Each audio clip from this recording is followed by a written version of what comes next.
Warm good evening.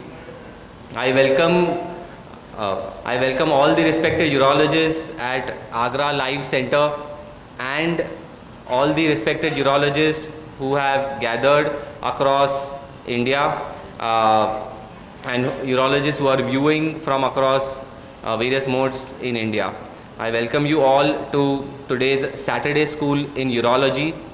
Saturday School in Urology is an academic platform. It's a very seriously purely academic platform which we have designed, where is completely for scientific dissemination of knowledge from various experts across the country and taking you across various fields in urology.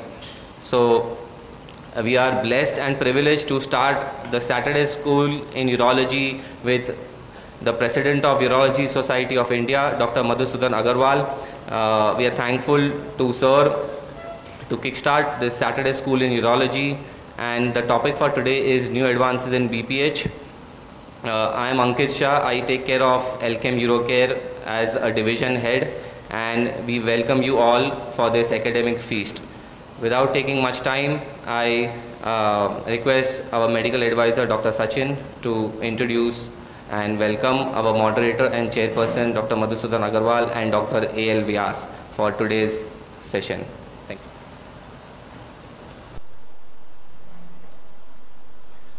you. Good evening to all.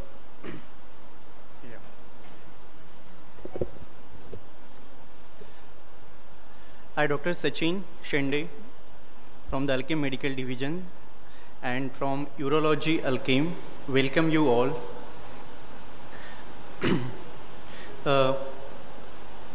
We all know that Dr. Madhusudan Agarwal has a brilliant academic career, and he received the gold medal throughout his bachelorship, that is MBBS.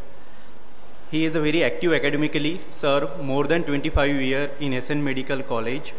Sir published more than 100 national and international paper journal, and most of them has awarded for either poster presentation or the paper presentation. He has become one of the pioneer in the field of endoneurology, especially in the PCNL. He has been awarded the President Gold Medal of Urological Society of India in 2015 and 16. So we all are aware of his academic excellence and pioneership in the field of urology.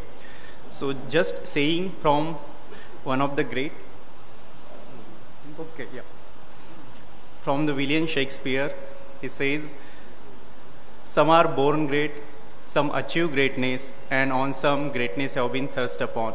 I just want to modify the saying from Shakespeare, "On some greatness and sweetness have been thrust upon," as the name of Sir suggests. So without wasting the time, I invite Dr. Madhusudan Agarwal sir for further briefing and enlightening us with respect to our present topic. So please welcome Dr. Madhusudan Agarwal sir.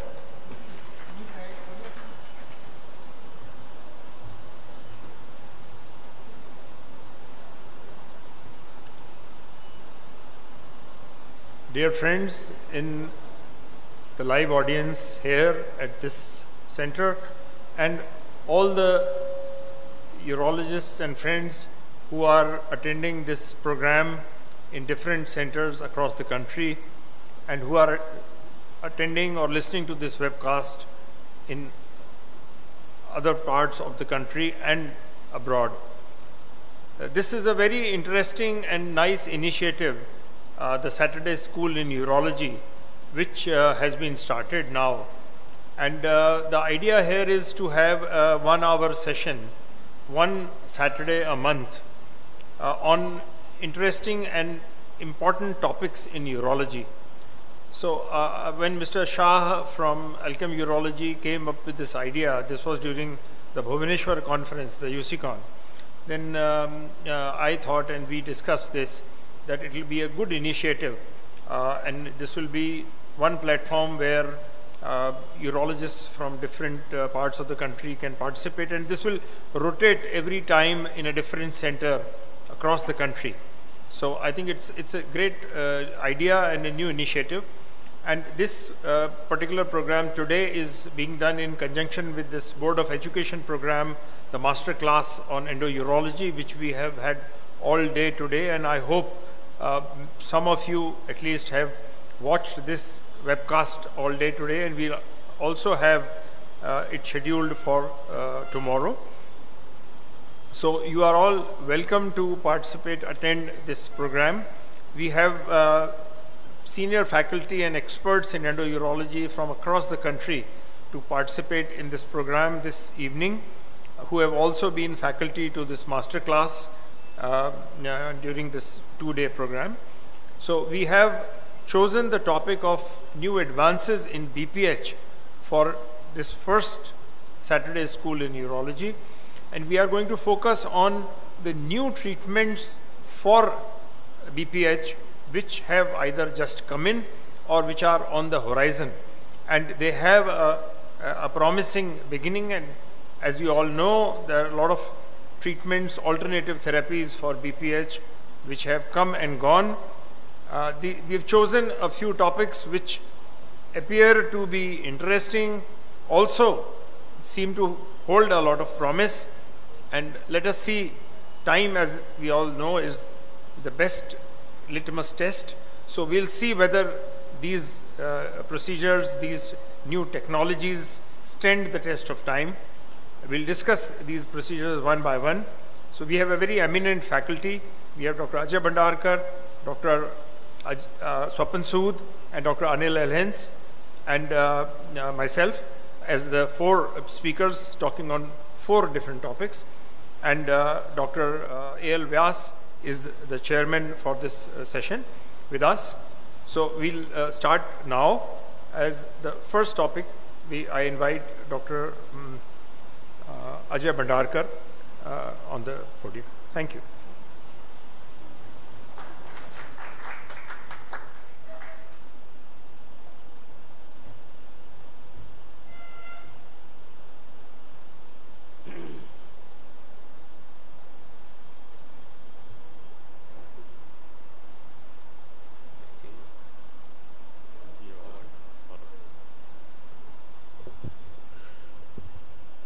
Good evening, everyone. At the outset, I would like to thank Madhu for inviting me to this beautiful city, Agra. I always look forward to coming back to Agra for all these academic activities, and I do enjoy the warm hospitality being offered, and I really enjoyed the live operative workshop and the infrastructure and the staff and the different cases which were demonstrated today, whole throughout the day. When I was asked to speak about the Urolift, I had a mixed feeling. Bad and good. Bad because I have not only not seen this procedure being done, but I just read about this. Good feeling is that my feeling must be everybody's feeling, because this procedure has not been launched in India. So I don't think anybody in the audience would have even seen or had an opportunity to have an hands-on on this particular topic. And like every new modality of treatment, when it is launched, it is taken with the skepticism. I also had, when I heard about this Urolift, I had that feeling that what is this Urolift? But like good Americans, they are good innovators. At the same time, they are much better marketeers. So marketing of this particular procedure is so great. When I read about this in the literature and in the YouTube, you see, it's very impressive. But this particular procedure has impressed me at certain point of time, because I will tell you why in my presentation. Anybody has seen this procedure being done in anywhere, or any idea? Any idea when was this procedure launched? Urolift? It was a surprise. This procedure, FDA approval was given in 2013. Now it is already 6 years old. After FDA approval, And there was a 2-year trial before that. So from 2011 onwards, this particular procedure has been there in the market. Very interesting history this procedure has. A fellow called Ted Lemson was a very aggressive and very innovative researcher. His father and his uncle were both of them 80 years plus with a lot of comorbidities, and they were suffering. They were not fit for the invasive procedures for the prostate, and ultimately they were on the catheter. So this fellow in early 2000 was running from pillar to post for the prostate problem to be solved for his father and an uncle. And this is where his idea came. He started interacting with leading urologists that how conservatively or how minimally invasively we can treat this BPH. So he co-founded this particular new company known as Neotrek Company in Pleasanton, California in 2005. And then he launched his international clinical trial in 2011. There was a open label trial, and then simultaneously it was launched in Europe also for the trial. So there were 2 trials, prospective trials launched in 2011, and the results of that trial came in 2013 and then ultimately put for an FDA approval. So Dave Emerson, a CEO of this particular company, while launching in 2013, he was so confident that he said that this is going to be a disruptive innovation in the management of BPH. So they were very positive about this particular procedure being done. We will see over a period of 10 minutes why he said so. To a crowd of urologists, I need not tell that BPH is a histological diagnosis anyway. It is BPH, but which leads to bladder outlet obstruction, which is responsible for LUTS.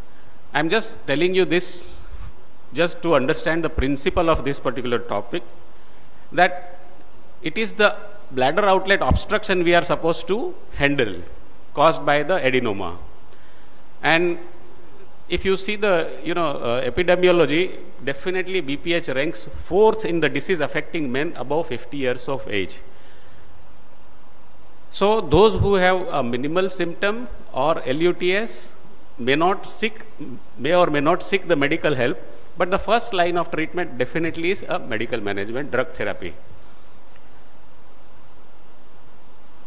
This is quoted in the literature that nearly 30% patients were not happy with the drug therapy they were taking, even though it was effective, because of the side effects.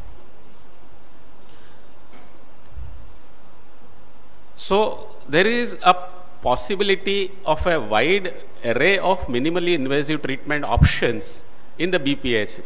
We all have witnessed in our career that see, the TURP has been a gold standard for more than 50 years. Laser enucleation has also come, but this is considered as a more invasive procedures compared to drug therapy. So there is a gap between a medical management and the TURP or a laser prostatectomy. The procedures like TUNA, TUMT, all had come. They were found to have some limitations in a long run. So they were not, supposed to fill in that gap properly. And this is how these inventors thought that there has to be some other procedure which can manage this particular group of patients.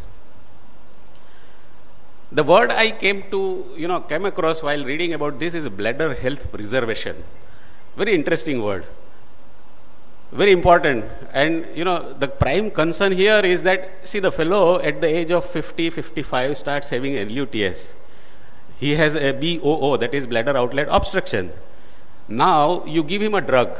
The drug will release, the mechanism, obstruction, and the LUTS improves. But nobody knows what happens to the bladder muscle. So the health of that particular bladder wall may be deteriorating over a time, and then he becomes an indication for a more invasive procedure.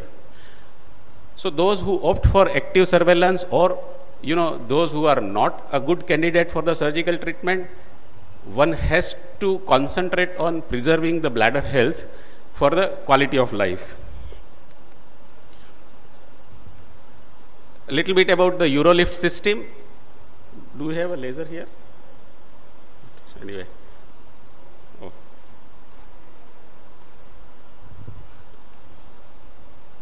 This particular Eurolift system is, it's like, if you have seen the laparoscopic instrument, Tacker they use for the fixing the Prolene mesh in the hernia surgery.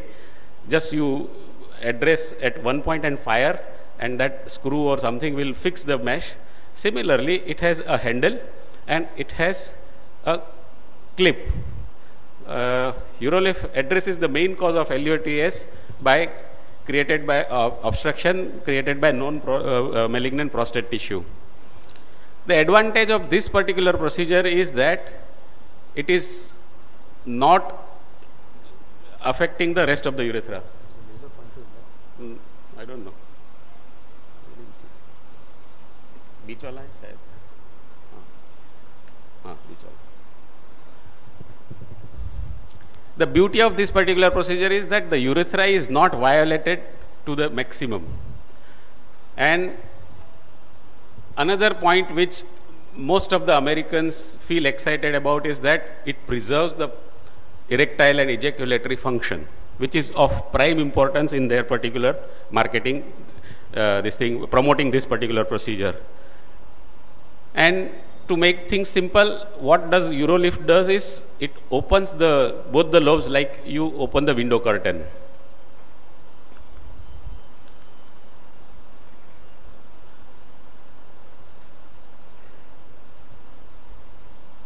This is supposed to be an office-based procedure. When they launched, they wanted to do it under local anesthesia, but when they started, they started with a 25 French sheath, which is little uncomfortable under local anesthesia. So now they have an equipment which can be used through a 20 French sheath. It is supposed to be done under local anesthesia and sedation, or occasionally under general anesthesia. There is actually I failed to download a video from the YouTube because I don't have any other access to the video, but I would like to explain here that what you do is that this is a cystoscope beak, and this particular probe or a device will go right there, and what you do is that you press the prostatic tissue, and the theory is that the capsule is a tougher structure than the adenoma, so you will be able to press that prostatic adenoma for a few millimeters. You press with the beak and the tip of this equipment, and then 19 gauge needle will come out. When you fire, the 19 gauge needle will go outside the capsule. It is about 33 millimeters. So it is supposed to take care of the entire width of that particular adenoma. It should be done at the anteromedially. When you insert the cystoscope, look at the bladder neck, and then about 1.5 centimeter distal to the bladder neck, anterolaterally, you decide the point where you would like to insert this particular clips. Once you press, you fire. There are 3 clicks. Maybe one is for the needle, another fire. This click. This is a nitinol 8 millimeter tab which anchors outside. So once the needle goes out, that 8 millimeter tab will spread outside the capsule, and then the needle will withdraw, and there is a stainless steel tab which will spread over the urethra, and it is a self-adjusting device. These both tabs are attached with 0.4 millimeter monofilament PET, that is ethylene terephthalate, which is self-adjustable. So between these 2 tabs, it will create a pressure. So it will compress that particular prostatic tissue between the capsule as well as the stainless steel tab, which will be inside the urethra here. So you decide where you would like to place the first clip. Maybe you withdraw the cystoscope sheath and fire at anterolateral direction, and they compress the right lateral lobe, and then do a left lateral lobe. It is said that 60 gram prostate may need 2 clips or at the most 4 clips. So once you have fired at 1 or 1.5 centimeter, and after at the distance of another 1.5 centimeter, you see you can, retract this particular projecting lobe near the median lobe. Near the verumontanum. So, for around 60 gram prostate, you need 4 clips or 4 this thing to fire. When it was launched, they were saying that this is not good for a median lobe because there is no anchoring available outside. And this is not a good procedure for a 100 gram prostate and above. So this, when the FDA approval was there, it was restricted to up to 60 to 80 gram prostate, predominantly a lateral lobe obstruction. But it is very simple. It is done under sedation or a short general anesthesia. And there is hardly any learning curve. You are passing a 20 French sheath. You are firing at 2 or 3 selected places or 4 selected places. And in just 4 or 5 procedures, you master the technique. There is hardly any complexity of learning. So this is what the procedure is all about. The results supposed to be very good. This blue line is an original open label trial, and these 2 other color lines were one trial in somewhere in the European centers or 2 other centers, European center and some other randomized study. This was 12 months trial, and this particular was 24 months trial. And there is a remarkable improvement in IPSS. That is what we want to relieve the LUTS. Further analysis of the results was showing that the Qmax improvement was beyond 4 ml per second up to 6.3 ml per second, and the quality of life improvement was much better. See, we are comparing, I'm going to show you the slide with another options for that particular category of the patient. So the quality of life improvement and the BPH impact index improvement was 43 and 48%. What is more important is that retreatment rate was hardly 5 to 6% in first year follow-up and around 8% in 2 years. So only those patients needed something different or a different procedure to relieve their symptoms and relieve their obstruction. And nobody received the blood transfusion. Very important slide here. This is Urolift. This is medical management, this is laser prostatectomy, and this one is a TURP. You can see the improvement is at par, much better than the medical management. See, this is IPSS improvement, this is quality of life improvement with the Urolift. But what is more important is this, hardly any adverse events with the Urolift. Adverse events, a mixed bag of adverse events with the drugs like erectile dysfunction, ejaculatory dysfunction, and then some other side effects. These are definite adverse effects of the more invasive procedures of a TURP or a laser TURP, where ejaculatory dysfunction is very prominent. So, see, this is launched in Western literature, and they are much more impressed with this particular aspect of these results, that there is very minimal adverse effect and positive effect is much better than the medical management and at par or as good as a surgical treatment. That is why the CEO of the company said that this is going to be a disruptive, innovative technique. This new value proposition, any new procedure being launched for any surgical treatment, it has to have a multifactorial effect in the society or in the scientific world. The new value proposition could be from the perspective of a provider like a urologist who is providing the care. It is very easy to learn. It is an office-based practice, and the reimbursement, I think the reimbursement received by the urologist is also equally good. So he is happy. The payer is also happy because he is not. See, all these are American statistics and American approach. We may not digest this particular data, but I think I believe in this, that even the payer is also very happy because they don't have to reimburse right up to inpatient like hospitalized patients reimbursement of a TURP. And society is also improved because there is a IPSS improvement, LUSTS improvement, so patients are happy and they are more productive in their work between the 55 to 80 years of age group of males. So everybody is, going to benefit. What is more important is the preservation of the bladder health. It is very important for the two extreme group of patients, those who have just begun to have a LUTS or those who have advanced LUTS with comorbidities who are not fit for the surgery.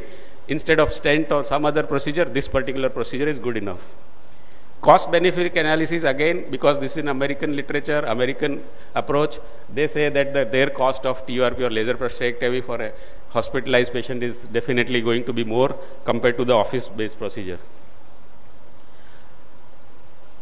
This article was published, this is a review article published by the Stephen Kaplan, who is a very good analytic, he has a mind for the BPH, and this was published in 2014. He was very neutral or skeptical that this has a promising future, and still we need a long-term, reproducibility, and years to come will decide. This was published in 2014.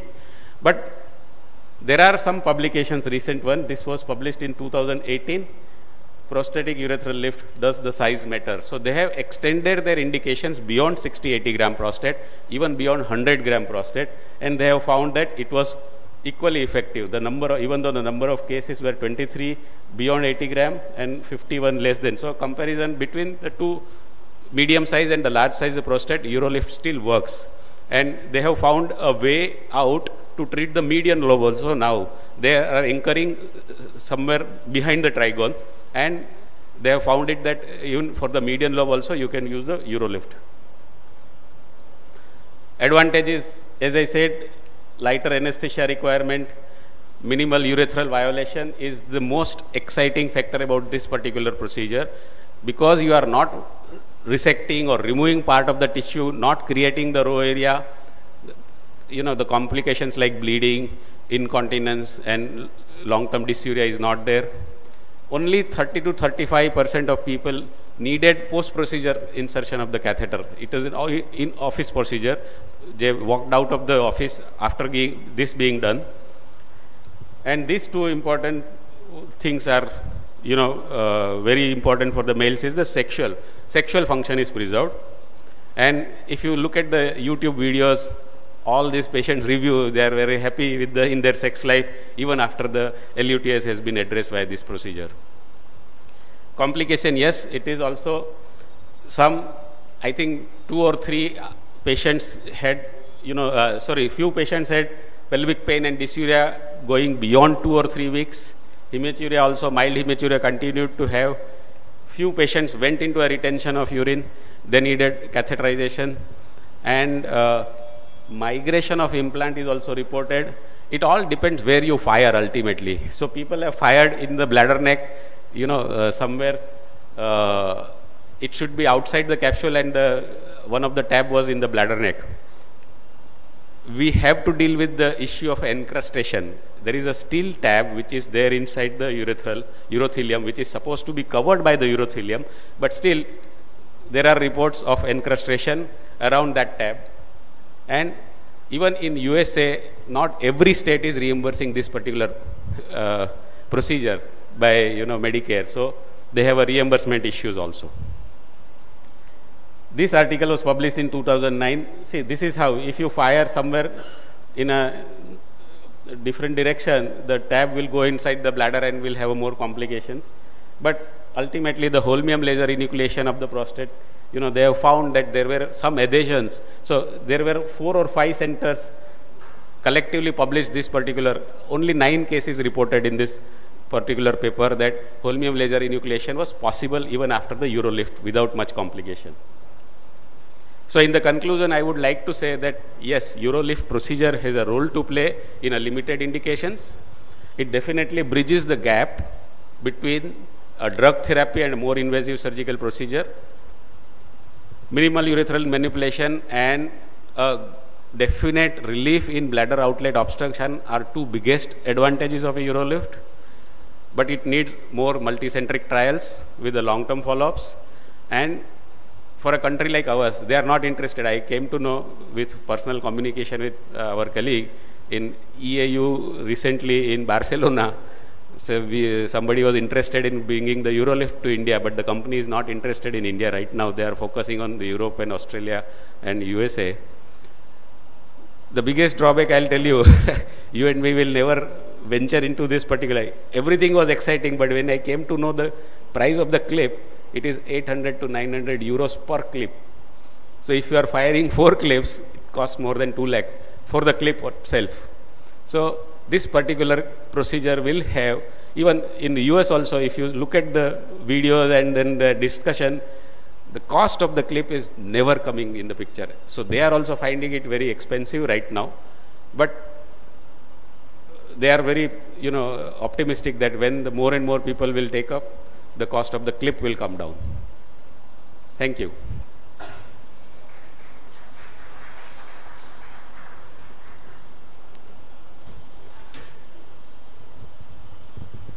Thank you, Dr. Bhandarkar. We'll have discussion at the end of the entire session. And I'll invite Dr. Anil Elhens now to give his views on another very exciting new development which is coming up, and that is aquablation. Dr. Anil Elhens on aquablation.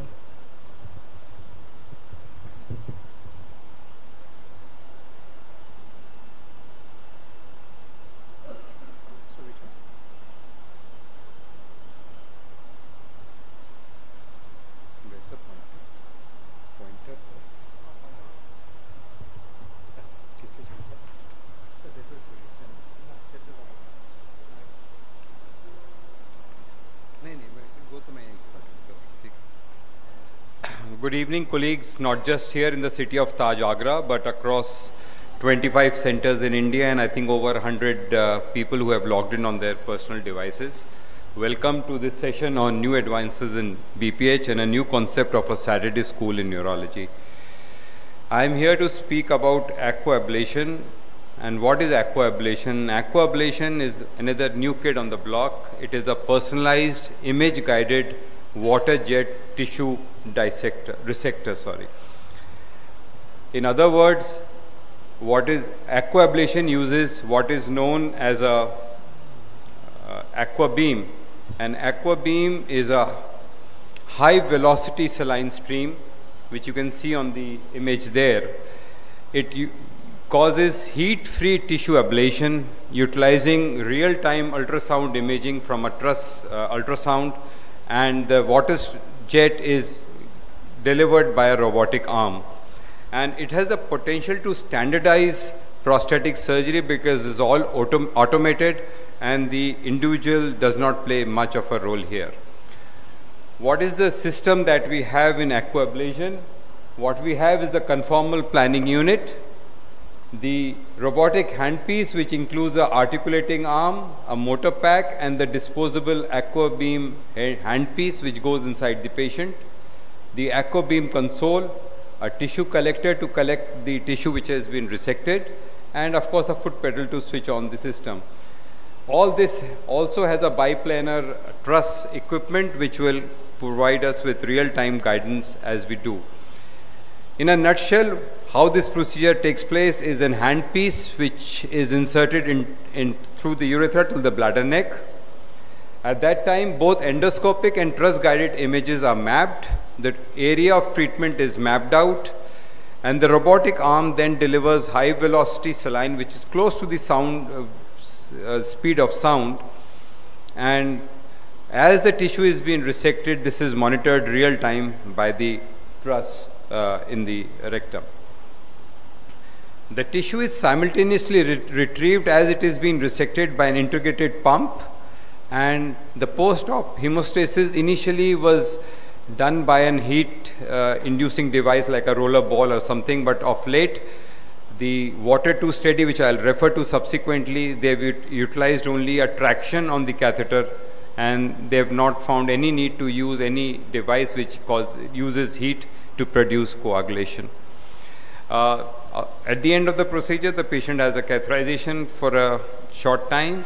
The usual aquablation time is about 5 minutes, though it can be up to 15 minutes in some initial studies, but the usual time is around 5 minutes, and the entire procedure time is less than an hour.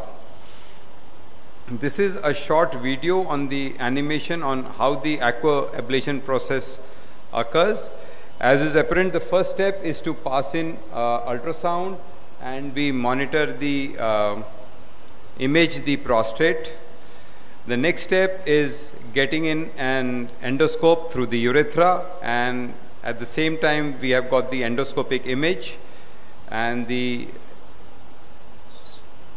this is how the instrument goes in, and the articulating arm is now attached to the endoscope which has been placed in.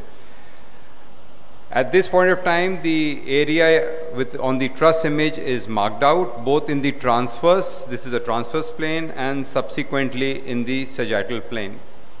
And in the sagittal plane, this is, you tend to mark the area of interest, you mark out the area which is the adenoma which needs to be treated. The landmarks here are where the water jet nozzle is, where the prostatic lobe, bladder neck is, and where the veru is.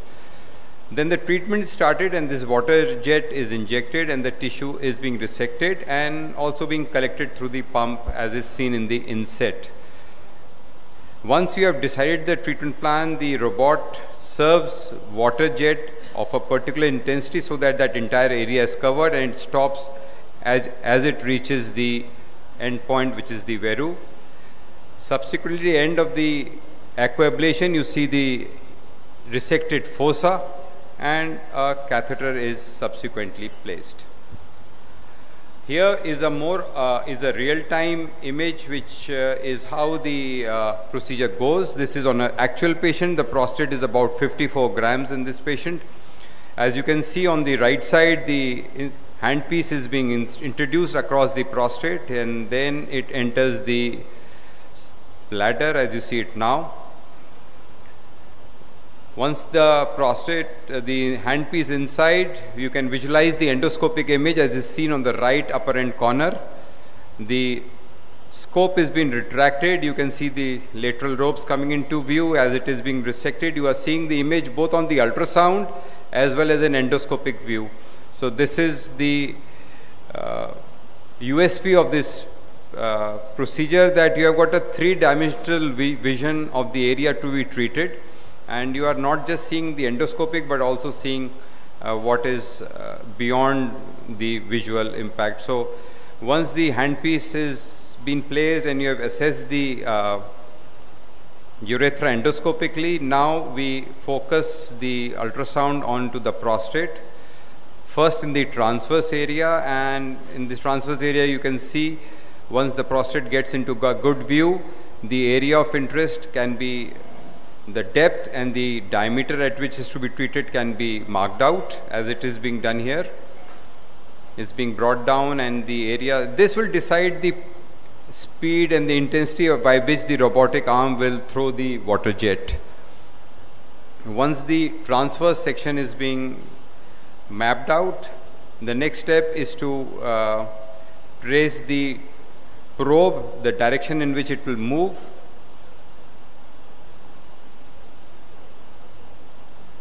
and mark out the treatment points, the treatment start, the bladder neck, the mid prostatic area, and the veru, which is the end point of the treatment. These are the areas which are marked, but these are the markers. This is all being done on the console, and this makes the surgical scale redundant, and that is why it tries to equalize the treatment, makes it a standard treatment. And what is said here, the aquablation time is identical irrespective of the size. So the same treatment works for all prostate sizes. So the treatment is size independent. Once the areas have been marked, you can fine tune the area where the treatment needs to be done. And once the area has been marked, we now give the, and you'll soon see, here's the water jet starting, and you can see the prostatic tissue being resected, and this is all being monitored real time as it is occurring. Here the aquablation time is just about 3 minutes. As it is going down, you can see real time monitor. these artifacts come because of the water jet which are being injected, but you can still focus on the prostate and you can see the tissue being resected away as this stream moves distally in the prostatic urethra.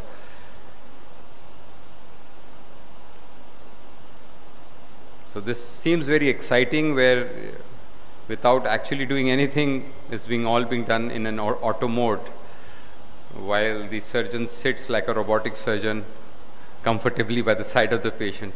An endoscopic view, and you can see that water jet going around and tissue being resected away as it carries on.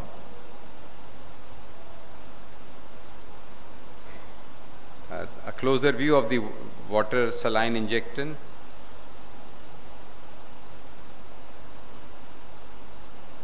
So it's fascinating to see tissue being resected away. At the end of this, when it reaches the end point, the water jet will stop on its own. And at this time, this is the fossa, and you could visualize there's not any need to pass in any device to have cauterization of any bleeders. And this is a proprietary catheter tensioning device they've created. Rather than strapping it to the thigh or to the abdomen, which some of us do after a resection.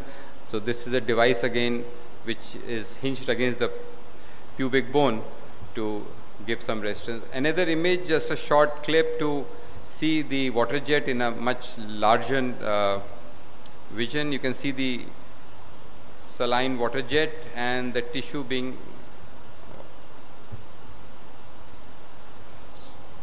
So you can see that water jet going around, and the tissue, you can see it being flapping and being resected away and being sucked out by the pump as the procedure proceeds. Initially there was in the initial patients some amount of, not very sure of the hemostasis, so a roller ball had been used in some, but of late this is no longer required. Even here it was more out of the initial fear that there might be some, and this is that catheter tensioning device which again is being created by this very firm to give a traction on for hemostasis. So what aquablation offers is the clarity of a real-time multi-dimensional imaging. The imaging is both endoscopic as well as ultrasound image. It has the accuracy of an autonomous robot, so it is error-free, idiot-free, so human brain doesn't act there. And of course it gives a heat-free water jet, and the advantage of a heat-free treatment is it has got implications on both the erectile and the ejaculatory function. A word about who is behind this project. There is a company known as Procept Biorobotics. It was in December of 2015 that the first patient was treated. So again, this has been around for 4 years. The second study, which was Water 2, started in September of 2017. In December 2017, FDA grants it a de novo request for Procept Biorobotics AquaBeam system. So the FDA approved it. And in 2018, it got an award for the MedTech Breakthrough Award. And this year in March, 6-month data highlighting the safety and efficacy was presented at EAU, which some of us were there in Barcelona recently. A word about these studies which have been published. This is the WATER study. WATER is the water jet ablation therapy for endoscopic resection of prostate. This was presented at AUA in Boston 2017. This was a prospective randomized US investigational device exemption IDE clinical study.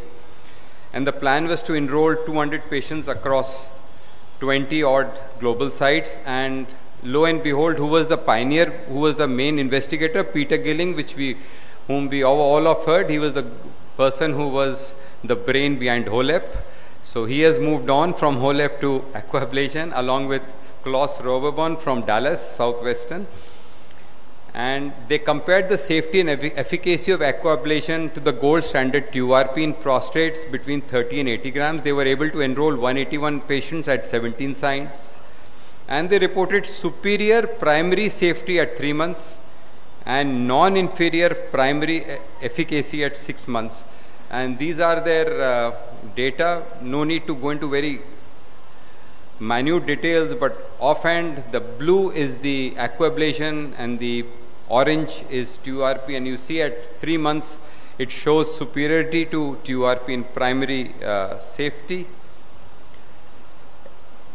And efficiency or efficacy of this procedure at 6 months, it is non-inferior, maybe a shade better to TURP. In the subgroup of 50 to 80 ml prostate, this was what the water study was done, and the change in IPS at the end of 180 days, that is 6 months, was superior to TURP. The symptom score comparison was more or less identical, so it was again non-inferior to TURP. So what the water study summarized was 100% of aquablation patients improved IPSS scores at 6 months. 90% of these patients scored improvement by over 50%. So the improvement was not minor, it was a significant improvement in IP scores. Superiority in IPSS improvement is aquablation therapy in men for prostates volume greater than 50 ml as compared to TURP, and a significantly lower rate of ejaculatory dysfunction in these men compared to TURP. Improved continence scores and superiority in overall sexual satisfaction. So it was as good with lesser complications. This is what this study. The next phase was a Water 2 study. This was a single-arm prospective clinical trial evaluating the safety and efficacy of aquablation. But here the prostate size was enlarged from earlier was 30 to 80, now it became 80 to 150 grams. And 101 patients were enrolled in study. Enrollment was completed in 2017. This paper was recently published, and the person behind publishing this is our own Mihir Desai. And this study confirmed that aquablation delivers predictable and reproducible results regardless of size of prostate, and can be a minimally invasive transurethral option for larger prostate as well. And the hemostasis is achieved despite treating a larger prostate.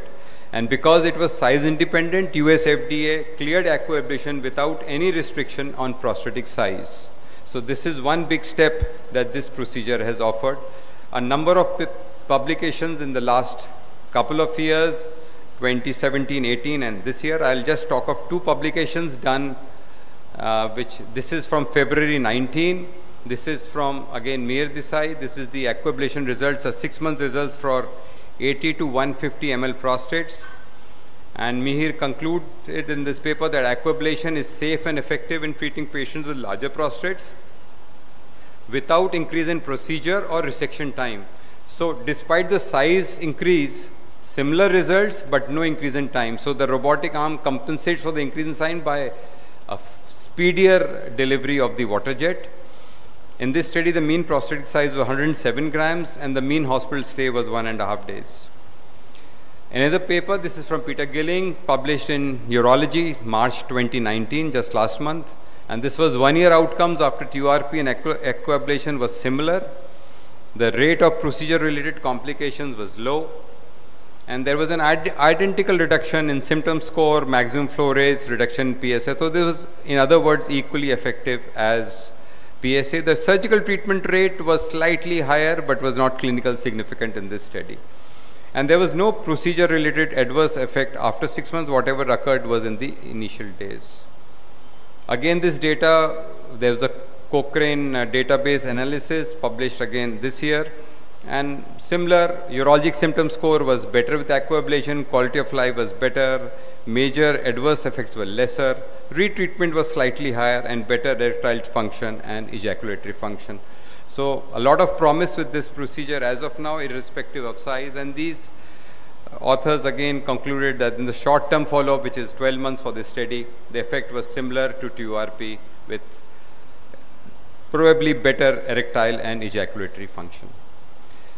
A word about Indian experience. There's been a pilot study at MPUH, and preliminary data of 47 patients undergone aquablation at Nadiad. The minimal CD complications 1 were 4 and Clevin-Dindo 2 were just 2%, and the aquablation time was about 3 minutes, give or take 2 minutes. Hemoglobin loss was 10% here, because initially there was some concern, but that has been overcome.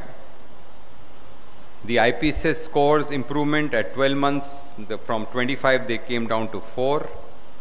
This is the data from the 47 patients. Qmax increased, and the increase was more or less achieved by the end of first month and was stable across till 12 months. Quality of life again improved, again drastically by the end of first month, and progressively improved over the year. And the mean PVR also reduced. Again, the significant, in fact here the most effect occurred in the first week itself. So the potential benefits, friends, with aquablation is significant less dysuria, minimal erectile dysfunction, and preserved ejaculatory function, maybe not all but in some. A quick learning curve because the human brain is not much involved in it. It's a quick procedure and is most importantly size independent. So aquablation provides for the patient a clarity of imaging, the precision of robotics, and the power of water. And to conclude, aquablation therapy is a unique next generation BPH treatment that is changing the trade-off between symptoms and side effects, and patients can expect to get a significant symptom relief with less risk of side effects that impact quality of life compared to the surgical gold standard. Thank you very much. So aquablation does have some potential. Again, what will be the cost and what will be the long-term effects? These are early days, but still aquablation has a potential to be there over the next decade or so. Thank you very much.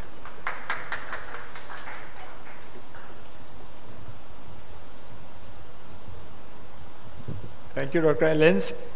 So friends, we are in for a very exciting series of talks, things which we have just heard about, but we have this opportunity today of getting some real in-depth knowledge about these topics. And continuing in the same series, we are now going to hear from Dr. Swapan Sood about another treatment for BPH, and that is angioembolization. Embolization for prostate you may have heard about, or some of your patients may have come back to you after having heard about from somebody, possibly not a urologist, but here is Dr. Swapan Sood on embolization.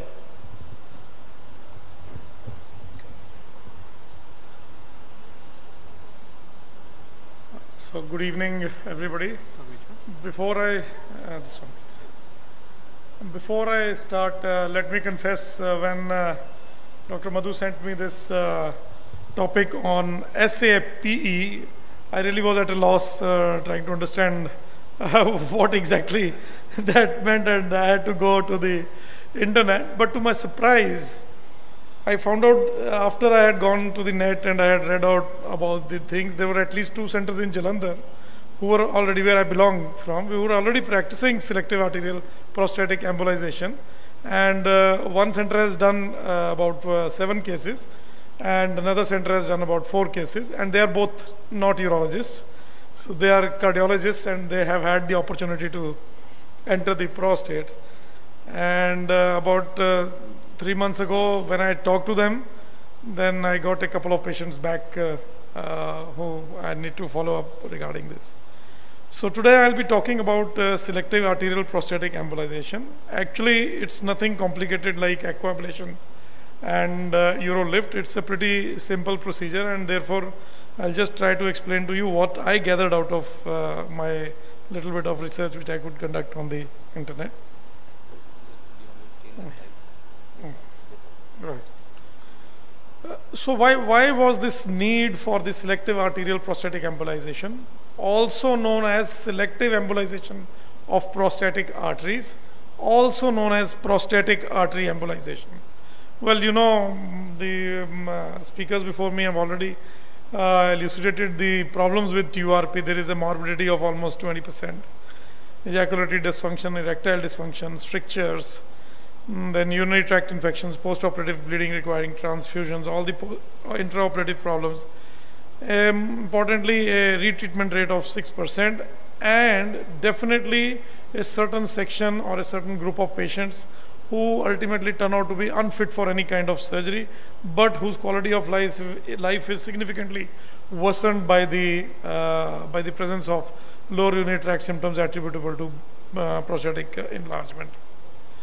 So herein, just from the topic, it is quite clear to you what is going to be done. We are going to just do that in a few minutes, but I'd like you to at least understand what is the anatomy of the embolization.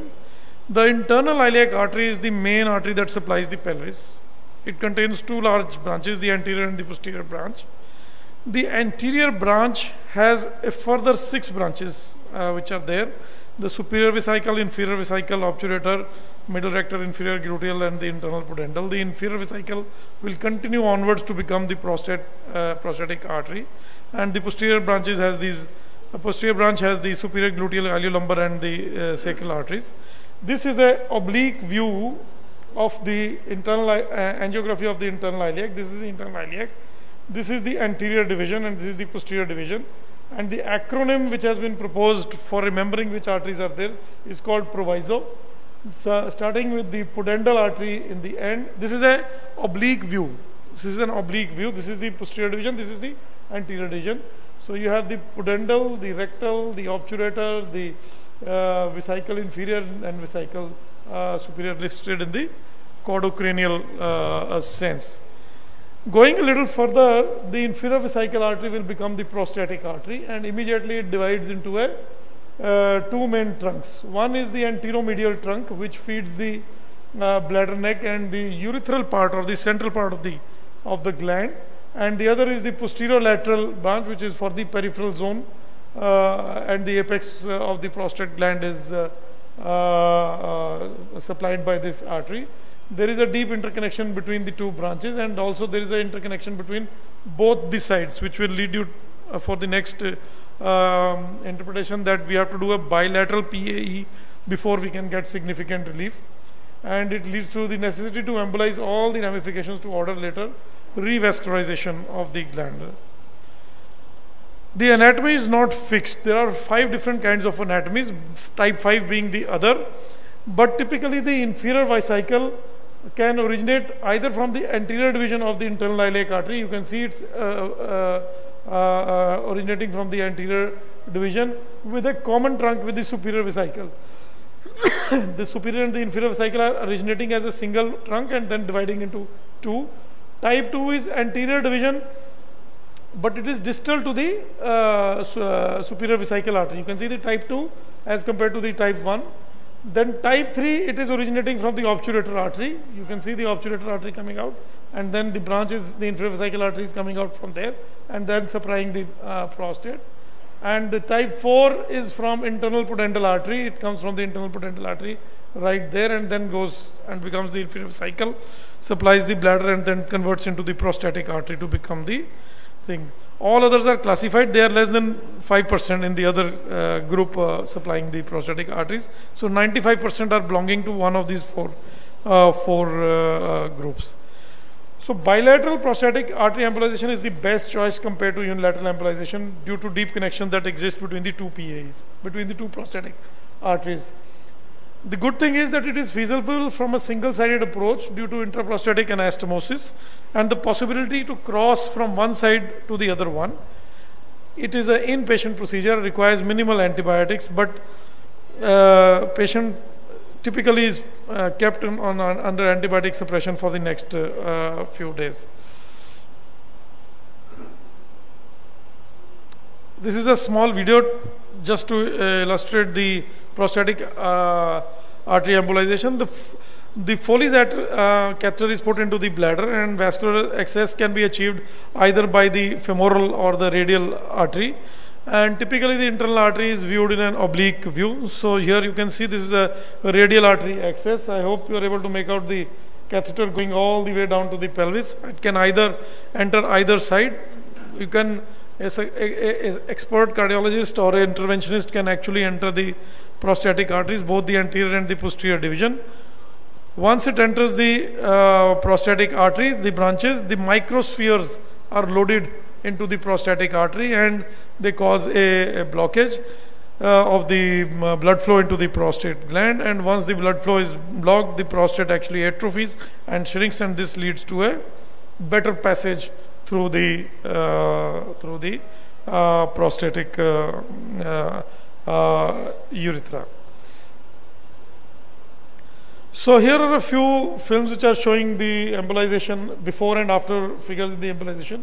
You can see the arterial supply of the prostate gland over here. This is the posterior lateral artery and the middle artery supplying the gland, and here it has almost disappeared, the vascularity of the prostate gland. Similarly, over here you can see the prostatic arteries have disappeared after the embolization.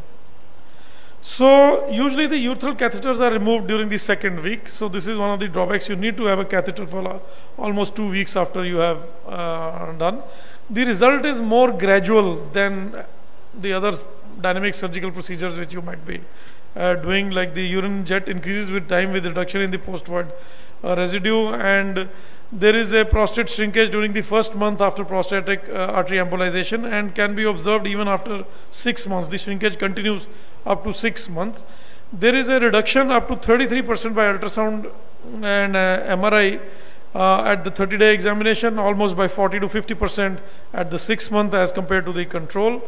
And unilateral prostatic artery embolization also causes a reduction in the size of the prostate, but not as much as it would cause with a bilateral prostatic artery embolization. So when you start studying the clinical efficacy, you need to look at the IPS and the QOL and any need for additional medical or surgical therapy after prostate artery embolization. There are a few studies which I could get from the internet. They all showed a significant decrease in the IPS. As you can see, from 27 at the initial baseline, it is going down by 10 points here, another 10 points here. So significant reduction in the symptomatology is there. I was surprised when I saw these figures. So patients also complained of expressed a better quality of life after the embolization. So the advantages were that it was non-invasive and usually the patient could go home in the same day or the day after. There was significant reduction in the prostate volume, and as Dr. Bhandarkar pointed out more than once, the most important Western criteria, which is non-compromise on sexual function and ejaculatory function. There are two major complications which were noted. One was bladder necrosis. Once you did an angioembolization, probably by doing it in the wrong place, there was bladder necrosis and desquamation of the bladder wall was seen. However, luckily, in the few cases it was seen, it was localized, and a cystoscopic resection was done after about 1 month of the surgery. It was potentially caused by the no target embolization. The microspheres were released somewhere in the internal iliac artery and they never knew where they were relieved. And there were also cases of UTI sepsis. They couldn't really attribute it to the procedure, and they thought perhaps it was the urodynamics which contributed to it. This is a list of major studies and their complications over there. Although no major complications or very little major complications were noted. One was the bladder ischemia over there, and another was a hematuria.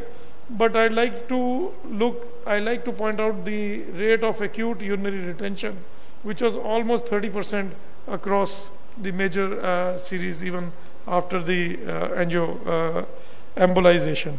In my personal experience, out of the 11 cases which my cardiologist had done, and upon my inquiry, they sent me 2 patients who underwent a HOLAP just a couple of months back,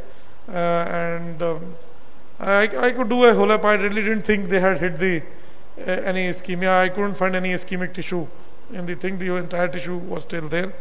I think that could be attributed because perhaps they were not yet that expert and that confident of the procedure. So my conclusion is that prostatic artery embolization is an effective treatment for BPH in a short to intermediate follow-up period, illustrated in a few series. It does cause a decrease in size of prostate, decrease in symptom scores, and also improvement in the QOL scores. It has the potential to preserve sexual function and ejaculatory function. It is less invasive as compared to conventional surgery. The two major complications are little disturbing, although they have not been reported in a higher frequency, but I believe if the frequency of PIE increases, then so will the incidence of these complications. It has a role, I believe now, especially in patients unfit for surgery. For example, the patients which were typically who underwent the PAE at these centers in Jalandhar were having a cardiac output of about 20%, 20%, and they had 4 stents each, 5 stents each. They're already existing, and they were belonging to the older age group, and they consented to the prostatic artery embolization. But I think it needs further evaluation before it can be adopted as a regular procedure in our armamentarium. Thank you very much for a patient listening.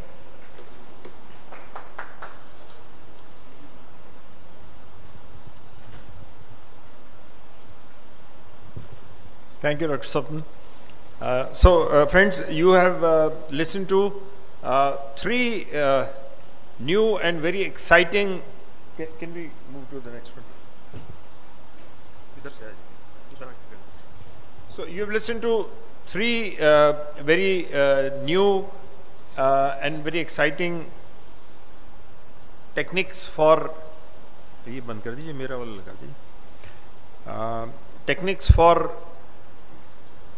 management of BPH, which have now come into fore, and we are going to hear more and more about them in coming times for sure. Each of these procedures have not come into the mainstream yet. They are either experimental, or they have just come in, or they are become available to a limited extent internationally. Like the last procedure, it is a non-urology kind of thing. No urologist does it, only interventional radiologists and cardiologists do that. The other procedures, equablation has just come in. Only one center in our country has started doing it as a trial. And the first procedure, the Urolift, has not yet arrived in India. So the techniques and the summary on this have been beautifully presented by our 3 eminent faculty, very nicely, I would say, and they have covered all aspects of these procedures, the pros, the cons, the technique, and the potential for future. I'm going to round it up with something which is much less glamorous and not truly a new technology. In fact, stents for prostate have been around for a long time. I'll give you start with a very brief history of this.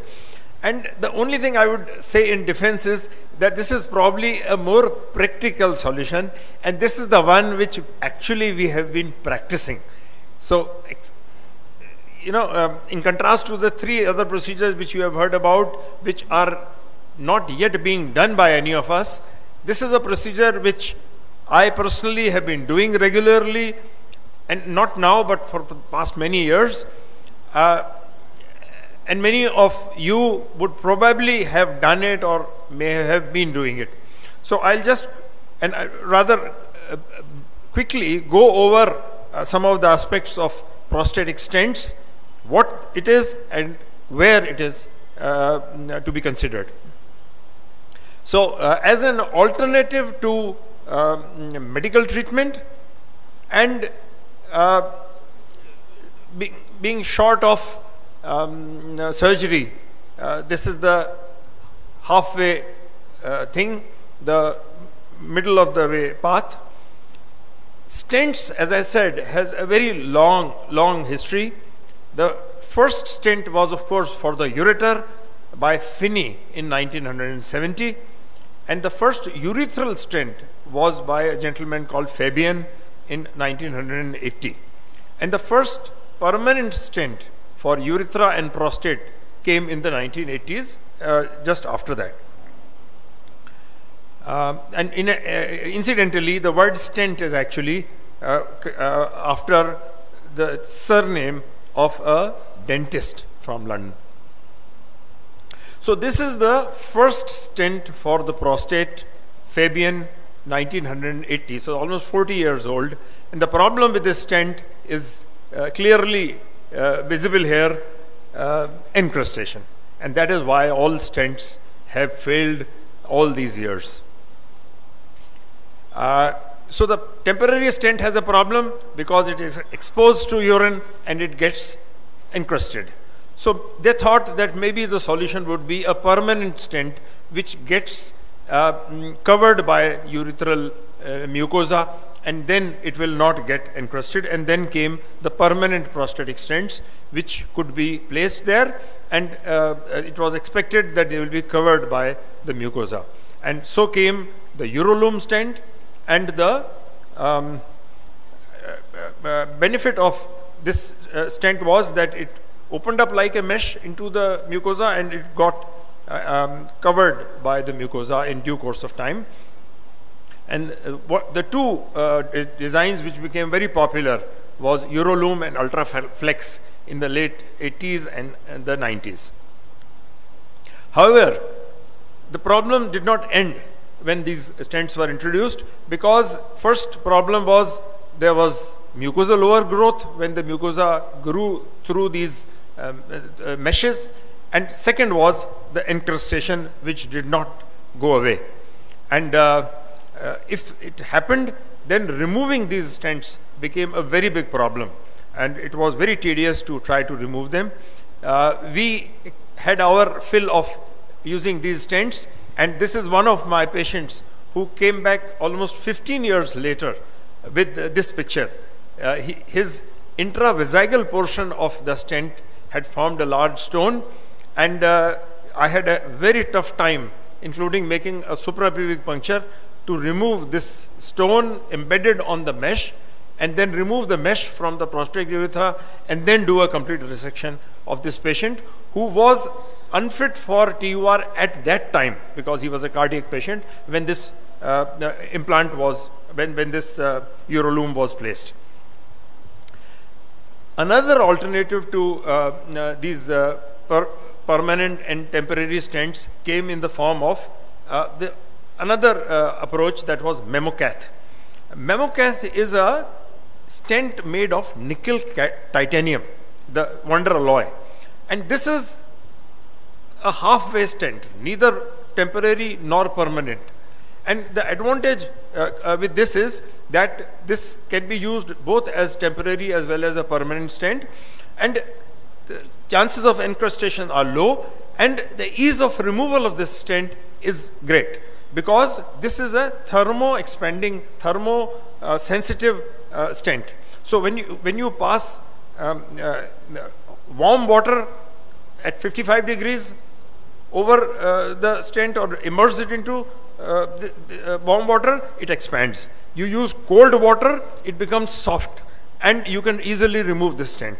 So the problems with earlier stents are greatly overcome with this Memocath, and we have used this Memocath quite successfully and with very satisfactory results for quite some time, until this became non-available. Unfortunately, at this present time, Memocath is not available in India, and we've been actively trying to get it back in India, and I hope that it will become available soon. The beauty about this Memocath is that it can be placed under local anesthesia or maybe under short anesthesia, and with infusion of warm water, the stent expands and it remains in place. It can be used for urethra. There are stents for urethra as well as stents for prostate and for ureter. And when you want to remove it, you just pass cold saline through the urethra, and the stent becomes very soft, and it can be uncoiled and pulled out as a wire without any problem. This is how you place the stent. It comes. This is the assembly, which is easy to place actually, not very difficult to use. And this is the on the bottom is that a custom-made heating device which heats the water to 55 degrees, and you can place the stent into the prostatic urethra and confirm this on fluoroscopy as well as endoscopy. And you can even pass a catheter through it, or you can pass an endoscope through this. Now, when would you use a prostatic stent? Is in patients who are waiting for surgery. somebody gets a myocardial infarction and retention of urine and is on a catheter, and the cardiologist refuses to allow you surgery for the next 2 months or 3 months. So instead of keeping catheter for 3 months, you can place a stent and the patient can be catheter free, and you can operate once he becomes medically fit. Patients who are unfit for surgery, somebody with an ejection fraction of 20% and he is completely unfit for surgery, or at least temporarily unfit for surgery for some time until he gets better. Or patients who have neurological disorder, or you are not sure whether he will benefit from surgery, and you can do it as a therapeutic trial by putting a stent and see whether the patient will benefit. A very new alternative stent-like thing has now become available internationally, and there is a buzz that it is going to become available in India as well, marketed by one of the companies which does not sell stents, which is into endoscopes, and this is called temporary implantable nitinol device, or TIND, and this has recently become available internationally, and this is like a tent. So it opens up. You know, it's something like the Eurolift, but it is from inside. So it springs open once it is placed into the prostatic urethra, and like the curtain in the Eurolift, it has to be inserted into the prostatic urethra and it goes into the tissue. Here it remains intraluminal, but all the same, it does the same thing. It opens up the prostatic urethra to allow the patient to pass urine. So this is also another of the temporary devices. So that's about the prostatic stents, and this I think completes our symposium for today, the fourth topic which I was to cover. And I request Dr. Vyas to please come, and I request all the speakers to please come here. Sir. And the audience to join us if there are any questions to be asked.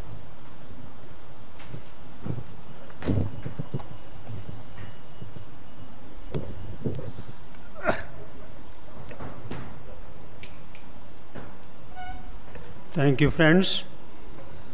To sum up this symposium, the first topic was Eurolift by Ajay. He aptly mentioned how to do this Eurolift. This is 15-year-old procedure, and when I was a little young, then I had the interest in this Eurolift, but the cost was so much that we couldn't think of in India. The main beauty of the Eurolift is this, that ejaculation is preserved and there is less erectile dysfunction. Then second, hi-fi was the Anil's lecture, which was the aquablation, and I think this is not yet approved by FDA. Is it approved now? You know, as far as my knowledge was concerned, it was not approved, and I have seen the video. The aquablation was done in Middle East, first Middle East. The trial was done in Middle East, and main problem is the cost of this aquablation. And marking is very important. You have to mark the prostate, otherwise there is a lot of problems. And this is a very noble technique, and also it's preserved the erectile dysfunction as well as ejaculation is less common in this case. Now, third was Sapan Sood, and I thought he was going to talk about the complication after TURP or the bladder tumor, hematuria. You know, if there is a complication of the torrential hematuria from TURP or the blood tumor, resection after blood transfusion, embolization was done. But he spoke to primarily the treatment for benign prostatic hyperplasia. Is it?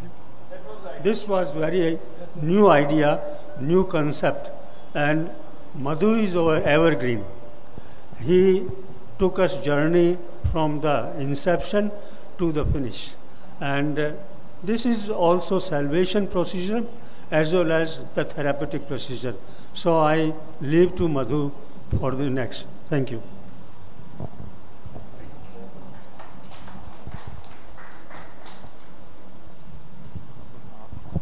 So there have been some queries online which we'll answer one by one, and we invite all of you to please join us. Feel free to ask any questions if there are. So there is a question from Dr. Anirudh Kaushik from Delhi. While looking into the cystoscope, at what position as to 3 o'clock or 2 o'clock do you fire the clip? Does the literature tell you that? Yeah, see, the site they mention is anterolateral.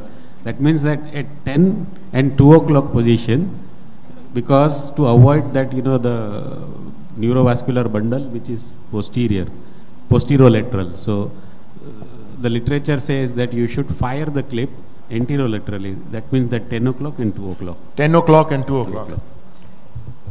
See, if I have to give my own perspective on Urolift, when I first time heard about it, I thought it was a joke. But there is so much literature coming about Urolift over these past few years that you have to start wondering whether there is actually some substance in it. I mean, if you first time look at the idea of Urolift, it's difficult to believe that something like this can actually work.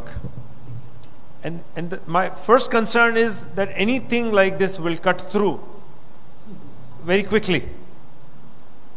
And if it didn't, it will cause incrustations. And in a three-dimensional model, how would two small clips keep the entire prostate open? Now, there are so many questions which come to the mind. And yet, you talk to somebody in UK, for example, everybody seems to be so excited about this technology. So maybe there is something more to it than just the commercial angle.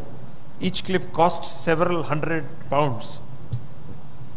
So only time will tell. Yes, Madhu. So same here. When I was given the topic, and I had never had idea what the Urolift is all about, but after doing the research and reading, I would be the first one to try this procedure, because practically thinking, we are all in that age group, 55 plus. Many of my patients many of my from patient perspective, there are two types of patients who are used to take drugs. They don't mind taking one more pill for the prostate, but there are my personal friends in my age group, when I prescribe them a silodosin, they say that kya kar diya yaar mere ko, I'm not happy with the medicine. So these are the patients who are not actual candidate for the surgery, but they are obstructed and they are fed up of, or they are not in favor of taking drugs. So these are the procedures which can help. I don't know that it's not going to replace that URP or a laser prostatectomy, but yes, there is a place of this particular procedure. And especially in country like ours, most of the prostates are around 40-50 grams. So 2 clips should be good enough. So this is what I'm thinking, that today the price of the clip is somewhere around 800 euros. When it comes down to 300-400, I think this becomes a very promising procedure. Can I ask you, Ajay, is there any study of compression atrophy following this Urolift for long term? Because you are compressing the prostate. Is there any study in that? I would answer that without having any access to any data on that. Swapan presented his art where he had 2 HoLEBs done after the angioembolization, SAP, and he found no evidence of any tissue necrosis. So this is when the arterial supply has been blocked. There was, because of the other sources of blood supply coming, the prostate was still intact. So similarly, just a pressure point at one clip with a 3 mm kind of a staple which is holding the nitinol, I don't think it is going to cause much pressure necrosis. It is probably just to somehow keep it open, I don't know. The advantage of the clip here, see, why did tuna fail? Why did NDAC fail? They were all because they are causing the necrosis of the tissue and then expected to shrink the prosthetic tissue, which never happened. Here it is not the necrosis, it is here the pressure, sheer mechanical pressure between the two tabs, which is going to shrink that, supposed to be, compress the prosthetic tissue and open up the prosthetic urethra. And whatever pre and post procedural prosthetic urethra is shown, it looks promising that even if it opens up the urethra by 20-30%, I think that is where, the Qmax has gone up by 6 or 7 ml per second, which is good enough to pass urine in for that particular subset of patient. See, in the West, the big cost is in hospitalization. And if a procedure avoids the hospitalization, then it reduces the cost. So to them, Urolift may not be so expensive because it's a daycare procedure and it avoids the cost of hospitalization. For us, things are different. Anyway, thank you, Ajay. There is one comment from Surat where they've just said that they've appreciated the program, and there is one comment from Ranchi where they've asked the cost of instrument for doing Urolift. Is there any comment on the cost of instrument? See, with great difficulty, I came to know the cost of the clip. Okay, nowhere so it has been mentioned. We don't know the cost of the instrument. Unless I go and talk to the company people, I don't know. We'll come to the cost. And what is the cost of aquablation? Aquablation has just been used in 3 trials, the Water 2 and the Francia's Water trial, which is a trial done by in France. The numbers are less 24, so it is still in an investigational stage. They are ID trials, they are randomized prospective trials, so it is still in a trial phase and the commercial application is still not available. So since the commercial aspect is not there, so obviously the cost is not in the public domain. Okay.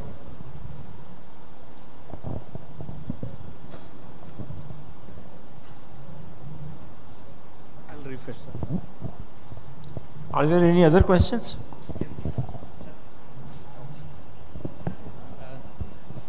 Sir, one question is that what are the perspective? Not working. What are the perspective of nutraceuticals? Not working.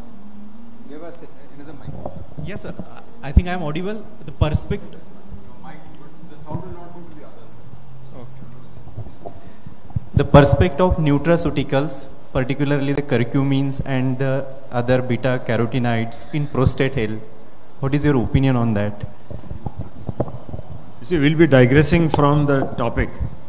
It will be open up a new different dimension.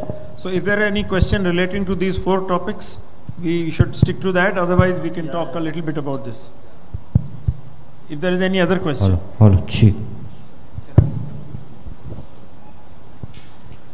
So there is a question of embolization from Nagpur. Can embolization be recommended for large prostates before TUR? Large and vascular prostates to reduce vascularity. And there is a similar question from Kolkata, identical question, to make the prostate bloodless before TURP.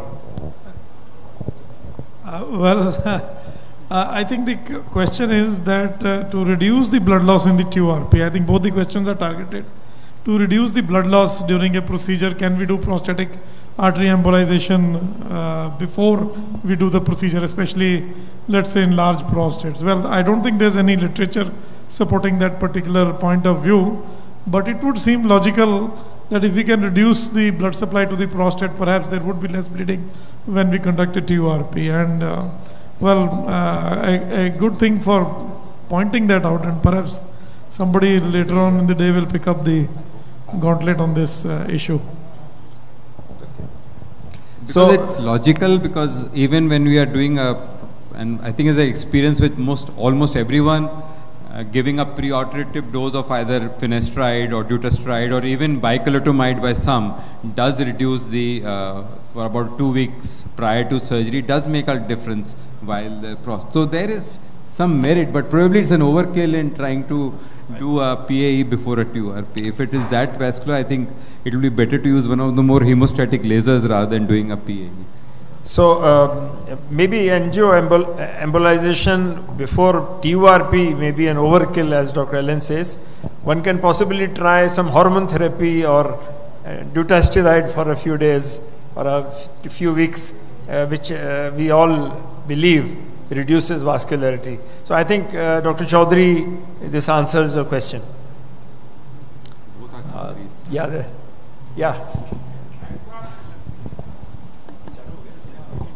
In aquablation, you put saline with very high speed. Is there any literature about how much fluid goes in, and is there any water intoxication or saline overload? That's a good question. There is none of these studies have addressed this issue where the amount of water which has been absorbed has been reported, but obviously they didn't have any adverse effect. They didn't have any adverse effects in terms of electrolyte imbalance, which was not reported. So apparently there was no major electrolyte imbalance. So, and since there is no significant bleeding, so it means that there were vascular channels were really not opened up. That would probably also attribute to less. I mean, there would definitely be some amount of absorption, but not a major absorption because the bleeding channels were not opened up. More of a conjecture, of course. But that's a good thing to look at, actually. Good question, because he's right. It's under pressure, and but it's only a short duration, only 3 minutes. Dr. Bhandarkar, Dr. Jaydeep from Siliguri is asked, is TURP possible after Urolift fails, and how to cut across steel clips? So in my presentation, I presented one publication. They had done HOLEP after the Urolift. So they were able to cut that filament with the holmium laser. The only problem they came across was the morcellation because of the steel that will block the morcellator blade and all that. So that is the published article which shows that what procedures. Anyway, none of us have any experience of that particular, but logically I think it is possible to cut and make. But I think that clip will need to be cut in between from that filament, and you will need a laser. That's why nowhere I found TURP being done after the Urolift and what was done to the clip. But we should be able to retrieve. People have found clips everywhere. It has retracted. That outside nitinol tab was supposed to sit outside the prostate capsule. It has retracted inside the prostatic tissue. The steel tab has gone into the prostatic tissue and caused puckering, and then so these were the things which I read in the literature. But TURP I have not read, but I think it is possible. That is why the retreatment or another treatment, because this is going to take care for few years, not a permanent treatment.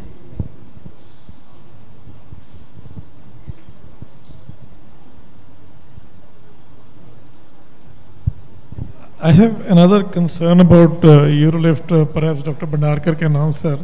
The prostatic urethra is one of the most sensitive areas of the body. A single drop of urine can cause urge incontinence because of introduction into the prostatic urethra.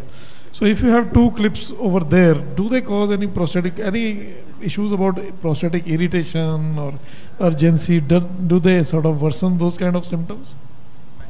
I think dysuria and pelvic pain is reported in the literature that after fire 2 or 4 clips in the prostatic urethra, but most of the patients, all this pain subsided over a period of 2 to 3 weeks. Maybe some sort of healing is occurring, or I don't know. But the incidence of dysuria and pelvic pain subsided after 2 to 3 weeks.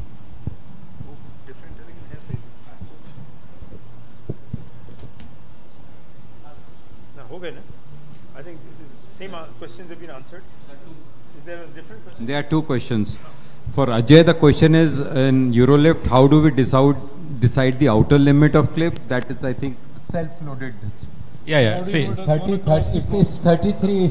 yeah, the length of the clip is 33 millimeter, and what theory says is that you press the prosthetic tissue with the beak or the tip of the equipment and then fire. So it is supposed to go outside. But as I said earlier again, in the procedures which HOLEP was done, they have found that nitinol tab inside the prosthetic capsule also.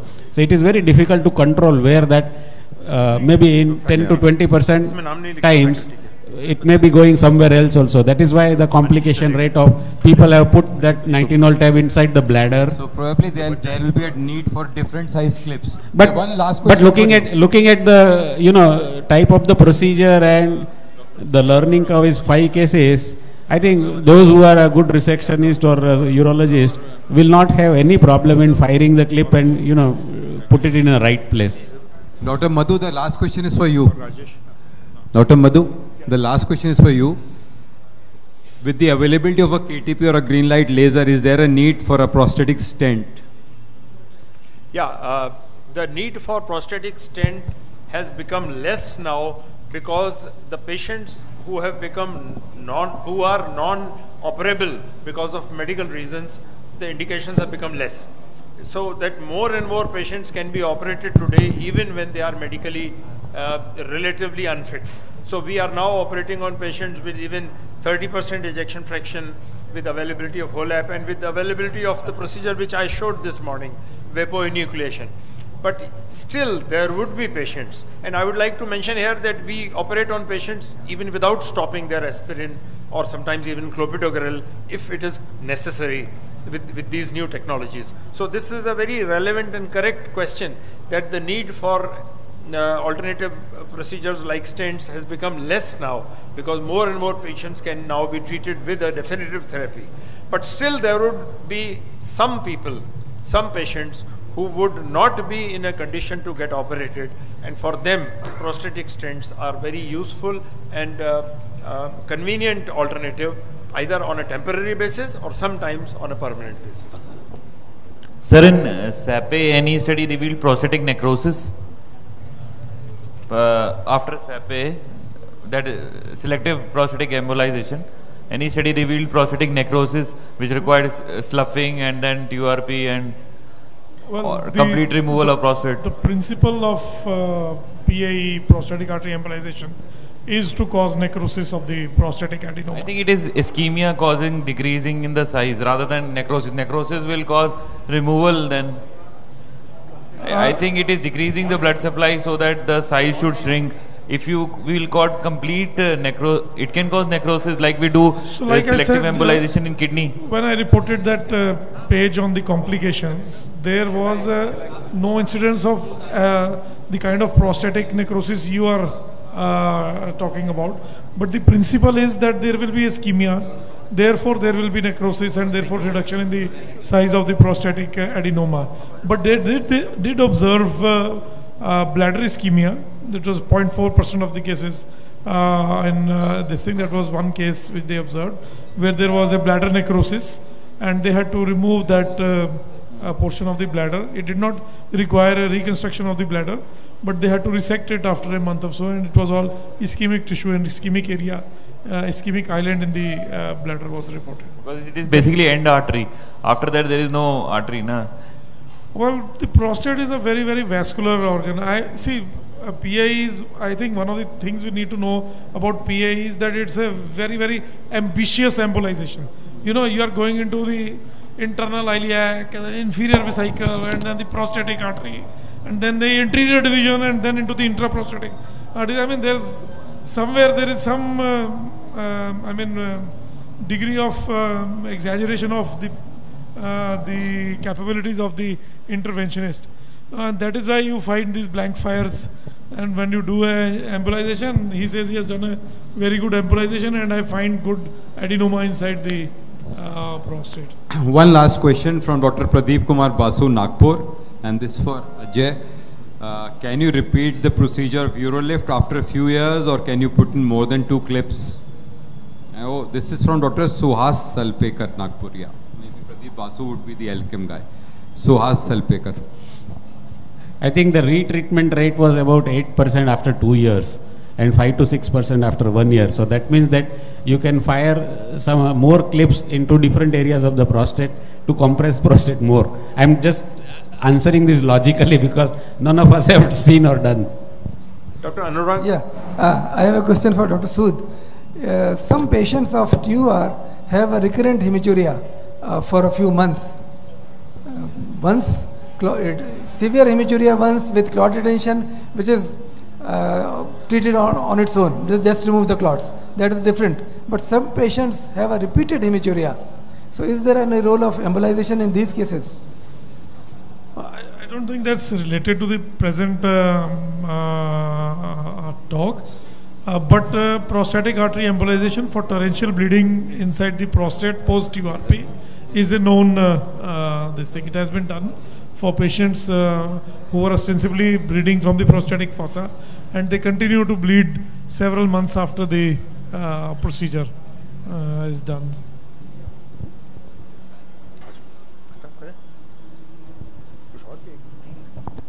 Well, thank you very much. Thanks to all of you in the audience and all of you across the country who have been participating in this program. I believe you had a good time listening to all these brilliant talks about different new therapies for new and at least one old therapy for BPH, medical management of or surgical management of BPH. And now we have Mr. Ankit Shah to say thanks to you. And after that, we'll felicitate our faculty. Sincere thanks to the august audience across the country and at Agra, the Live Center. I sincerely thank Dr. Madhusudan Agarwal for kickstarting this Saturday School in Urology. Thank you, Dr. Vyas, our esteemed faculty, Dr. Anil Elans, Dr. Ajay Bhandarkar, and Dr. Swapan Sood for taking out time. And we are really thankful to the Agra Urology Association, Urological Society of India, and the Board of Education, USI. We also thank our hospitality partners, our hotels that we have booked across the country, the travel partners, and my sales team for putting together this this fantastic event that we have kickstarted.